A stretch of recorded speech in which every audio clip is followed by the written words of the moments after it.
Thank you, Rob, for a brilliant introduction about why change and innovation, and I'm going to use that word a few times during this session, why innovation is necessary. Gary, as we've heard, is going to talk a little bit about what. So we've got a why, we've got going to be a good chunk of what can be done in order to get better, in order to meet the need, if you like, of the overall customer. But what I'm going to do, and what Adele's going to do, and what Mike's going to do, is variants on answering the question, how the hell are we going to free up capacity to think about, develop, and deliver the what? Okay? So I'll be as swift as I can through some of these slides, but then I want to sort of dwell on one or two, and I'd like some audience participation as well. Don't worry, you're not going to have to dance or anything, there'll be nothing too silly. Quick show of this slide. I put this slide up originally in Borneo, if anybody was there 2 years ago at the Sigma conference, and I don't think there's a massive amount of change. I don't even want to go through any of the detail of that, other than to say that at that time, and this is as much about my personality as it is about the slide, is I think you are awash with opportunities. Don't beat me up, I genuinely do think you are awash with opportunities. And one of those opportunities that actually the heat is on. We were talking last night at dinner about the fact that unfortunately, even when there's a fantastic vision in front of you about what community pharmacy could be, dream, then we tend not to move. It's not just pharmacy, it's any industry. Certainly my experience as being a change manager and a transformation leader, if you like, in organisations, is that as well as a vision, you really do need some heat up the backside. And it does motivate. You know, where there's a need, that's where innovation really comes from. You're there to sort of think about things to make that need, well, to satisfy that need, whatever it is. Okay? So I think it's cup half full time, and I know some people have argued with me as well about this sort of thing, but there are lots of opportunities. And going back to the original question about the how bit, I think there's a lot of opportunities for community pharmacy about how you free up capacity so that you can do and think about and develop more and more new things.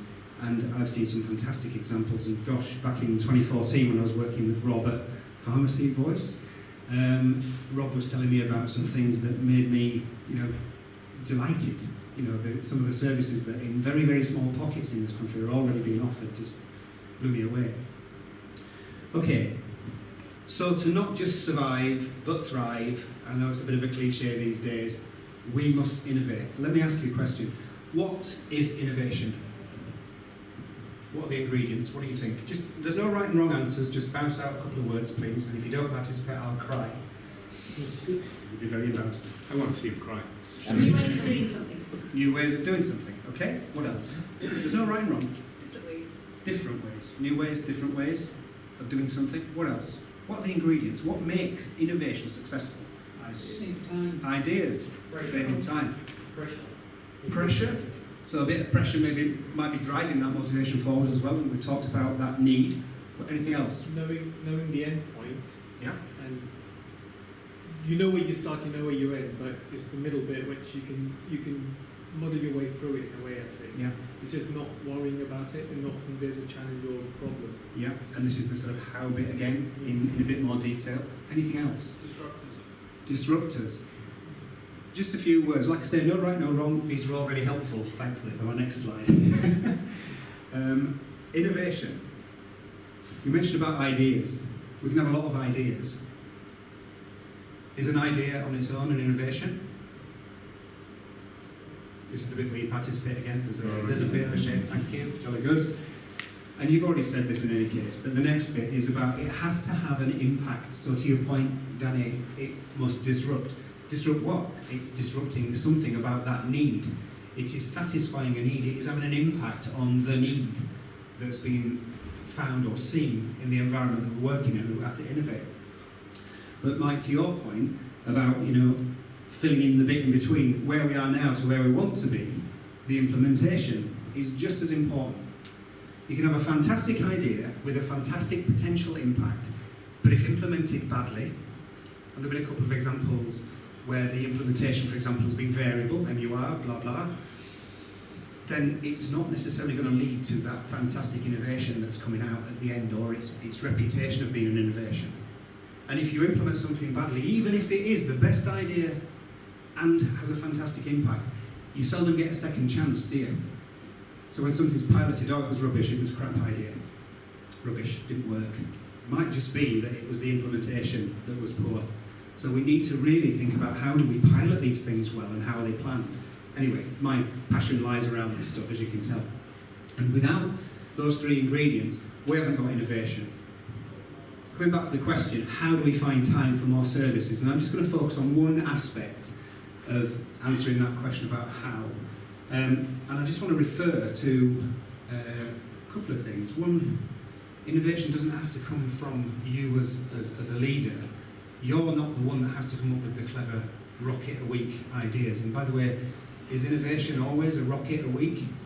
It can be something really tiny, it could be something really cheap, it could be just a behavioural shift or whatever it is, but it might have a massive impact. I'm going to give a few examples of what we've seen in pharmacy where there can be really big impacts without any money involved. A couple of quick stories. I got asked once, way back in the chemical industry, when I was managing a plant that I thought I'd managed really well.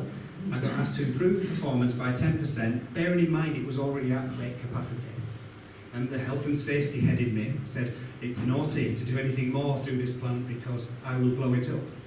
And I could have blown it up. And I spent 24 hours, and I can't really describe this in any other way other than to say that I was crapping myself, thinking, I do not know how to do this. They wanted 10% extra throughput, and they wanted me to reduce the downtime on this already, in my view, well-run plant by 10%. So I had my need. I had my source for innovation, and I didn't have any ideas. So I spent 24 hours thinking, what the hell can I do about it? And what I did was I got everybody and anybody who had anything to do with that plant in the room, and I tricked them with cake and all sorts of things to keep them there and to come up with ideas, please. These are the two goals. Can you help me? And to sort of throw in another layer on this, these were PhD engineers, PhD chemists, these were plant operators. Quiet Mick was the plant operator that comes to my mind. And he came up with the killer idea. I had 300 ideas by the end of the day. I then had to trick them with more cake, and possibly some alcohol, I think, was involved to get them to prioritise against the need. So will these have an impact? And we came up with 16 ideas. Quiet Mick's idea still was the best idea. I'd been given £200,000 to do this job, and I could give it all back because Mick's idea, well, most of it back, Mick's idea was £6,000. And it gave us £2.8 million worth of profit every year thereafter. And he did get rewarded. But my point about this is that I didn't come up with a single idea. But there are a lot of people in your organisations who, believe me, are gagging to make things different. And we see that when we do our studies, and I'll talk a little bit about that. It's often the quietest, or the smallest, or the lowest, for want of a better description, in the organisation, whose hands are on the problem, who know how to solve it. Yeah? I hope that that's reasonably straightforward. But it's hard still to harness and harvest, if you like, those ideas, and then when you've got 300 ideas, trying to prioritise them. It's a really hard process. Any questions or thoughts at this point? Just making sense? Do you relate this to your world in pharmacy and in your pharmacies? Some notes. So what we've done is we've turned our process of making things more productive on ourselves. And coming back into pharmacy, my last story is about 2014, yeah, I got asked by Lloyd's Pharmacy, hello again Danny, to have a look at the dispensary to see if I could get more out, but without having to put more resources in. And I said, yes, of course I can, because that's what my background is, and I have a range of superpowers and all that nonsense. And actually, I really struggled when I went in. Two reasons. One, I've never seen anything move as fast. And I know this might be a worn-out analogy for one or two of you, but it's like watching an octopus juggling spaghetti that's first of all been cut into bits, watching people in the dispensary. It's very, very multitasking, fast-moving stuff. So you try and do a detailed study the way that we do it, and it's really, really difficult. But we did it manually, and what we do is we collect data. If you imagine that there's a big glass sphere in front of me right now. That big glass sphere is the dispensary, and the pharmacist is in there, and the team's in there, and there's all sorts of stuff going on. That is the operating system, if you like. We go in and do a study, but we stand right on the edge of the sphere and we look at everything that's going on in there in massive detail. So we go second by second, what's happening with the processes and the people in there. And it doesn't take us very long. It takes about 3 days to do a full dispensary study, but we are second by second. It was really hard to do the transcription bit and the analysis bit without the use of software and our analytical tool that we've developed. I did 15 days of study. It took me 20 days to analyse it and do the transcription, which wasn't adding any value to the client at all, but they had to pay for it at the time because nobody else could do anything other than manual. And then we've got the time to interpret it and do some recommendations and hopefully add a bit of magic to it when we present it back. What we've done is we've produced a tool that helps us eradicate the transcription and analysis bit, because we gather data straight onto an app and then it gets converted into the report immediately, so that we can engage with the guys in the team. So what do we look at? We look at all the activities that are going on, not just the ones that you think are going on or that might be in your standard operating procedure. We look at the core activity. Now, from a process point of view, this is the stuff that's adding value. It's converting that script or whatever it is you're doing into a final patient-ready output at the end of it. It may be a service, it may be a process, prescribing, whatever. It adds value. We've got a bunch of enabling activities that allow value to be added, but in themselves they don't add value. And so we want to either delegate them away, if it's a pharmacist, or we want to reduce them and make them more efficient. And the inhibiting stuff is basically stuff that you end up doing that you shouldn't be doing at all. So it might be rework, it could be you're dealing with an IT outage or whatever, but there's something that you shouldn't be doing at all. And these things here are taking time away from you being the best you can be as a pharmacist and a pharmacy team to deliver only value to the customer, whether that's the NHS, the patient, whatever. That all okay? Any questions at that point? You're happy with this, yeah? I'm seeing nods. And we have a number of applications that we do studies for. The main ones are, we will look at in detail what a pharmacist is doing now to determine what can they delegate safely.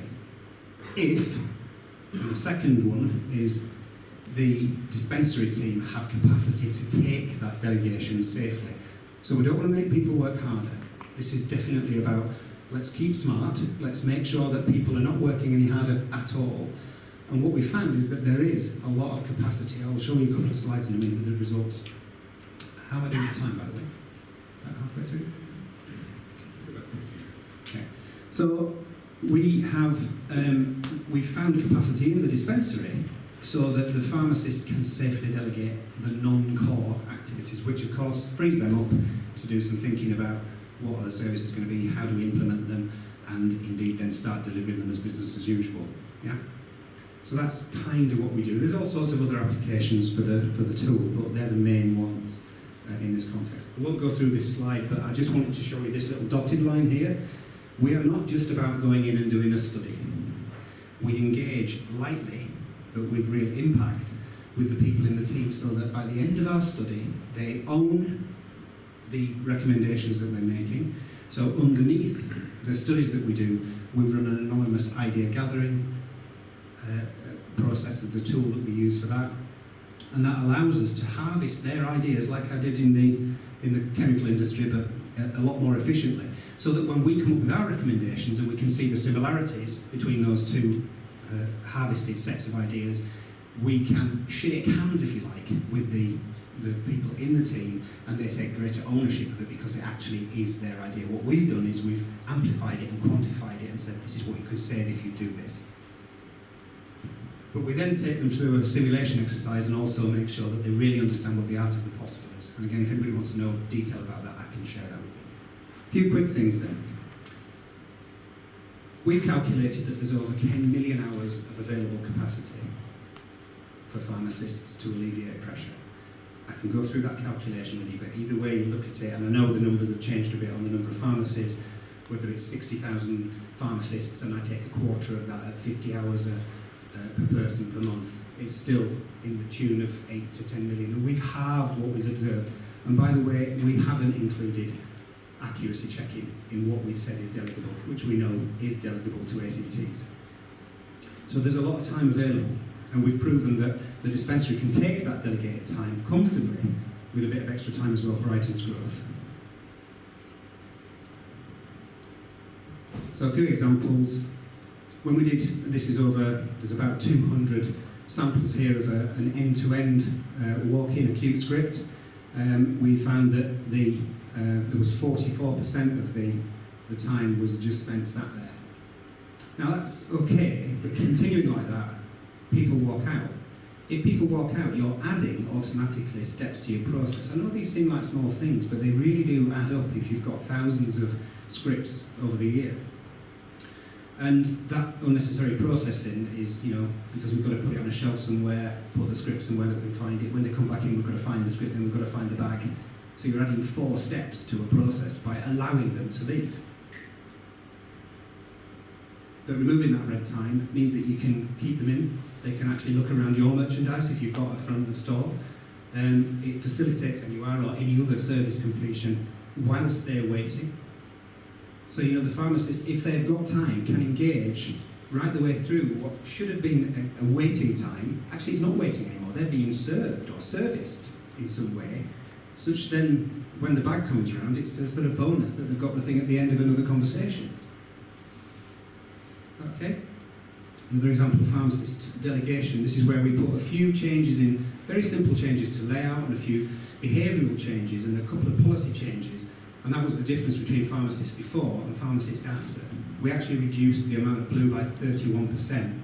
They filled some of that with the green core time, and they had time to spare. Uncomfortable for that particular individual because they want to be busy. The habit is we're used to being busy. We don't want to be busy. We want them to be as free as they can be to do stuff that's not non-core. Yeah, especially if the team's got the capacity to do it all. So don't worry about being the laziest person in the room, because it's not about being lazy, it's about taking an opportunity to develop new stuff.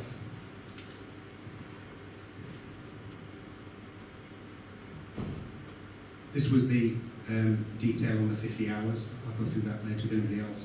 A few little findings extra before I finish. These are from a number of studies, whether it's with the NPA, we did a trial with the NPA with a number of people, or from some of our clients where we've seen interesting findings. So, collection process, argue one way or the other, but our evidence very strongly tells us that stowing prescriptions alphabetically, if you're on the front foot with making them and getting them ready, is way more efficient than the matrix type of system. Yeah, you've got to do some interesting different things, but 21 hours on average is what we're finding there.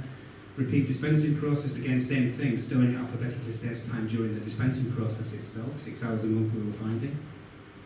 I don't need to go through all of these, but looking at dispensary layout, just the amount of movement. Movement equals waste. We did saw a brilliant example of a fantastic pharmacy in Buckinghamshire. Unfortunately, Julie has sold her business now, and she's on the other side working with the CCGs, bringing pharmacy into the mix, if you like, Julie Horslow. Anyone knows her. And she brought us in to really validate that they were already pretty good. We found 30 hours for her per month in terms of extra pharmacist time, and they were fantastic. But they made a few very small changes to their layout, and that resulted in a significant amount of time saved, just because she didn't have to keep moving to do the bits of the process that she was having to do. And then, when the capacity came from other things, she could delegate those things anyway to the ACT. So, interesting things that you can find through this, but in summary, it's about looking in detail, real detail, second by second, finding the little gems that are making you work in a certain way, do away with the fundamental cause or just change the way it's working, and you can make a vast difference in terms of how the organisation performs and free up time for the pharmacist. This is a precursor as well for things like studying for the purpose of what will the robot need to be, for example, if you are looking at a robot. So what we're looking at there is what would the design of it be in a holistic sense, so that you're getting the best out of a robot and it's not wagging you, you're wagging it, if you like. Obviously, I'm not going to take Mike's thunder, he's going to talk about this.